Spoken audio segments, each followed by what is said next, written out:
All right, week 5 is here. Evan Dent alongside Joe Winkle with QC Sportsnet. And Joe, week 5 is kind of the beginning of the real playoff push in high school football. Yeah, conference races, you start to have a clear vision of who's who in the zoo, as I like to say. I stole that from somebody. Hopefully they don't copyright me.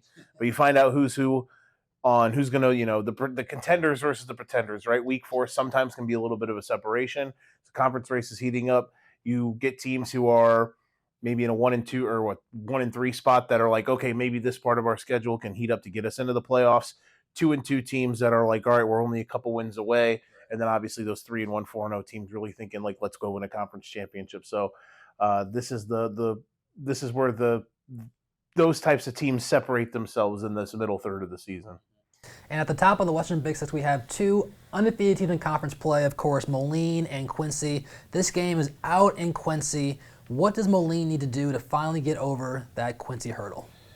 Well, it's, obviously having to go on the road for this one is tough. So I think the biggest thing that I'm looking forward in this game is who can dictate what terms. And I think sometimes football can be very simple in that matter, is who can make the other team more uncomfortable, right?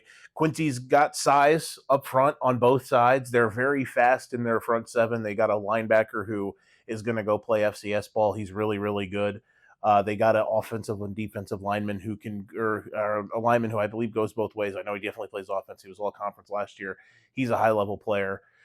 So they've got guys there, and they want to, against the Moline run game especially, they want to use their speed and their size to really clog things up. And offensively, they want to use those guys to protect, because even though they don't have the same cats that they had last year throwing the football, it's not Braden Little and Tykel Hammers catching passes and breaking a bunch of records. They still got a guy leading the conference in Chuckman who's been really good, the transfer from Notre Dame. And they've got guys at the receiver and the running back position that's been making plays. So in this game, who can dictate terms is going to be very important. And Moline can handle that trip. They won down there before, even a couple years ago, against that Quincy team that was still pretty good 2 seasons ago with Moline very young. They played them really tight. So I don't think the trip's going to really worry them at all, but it's all going to be about who can land those first blows, who can dictate the game.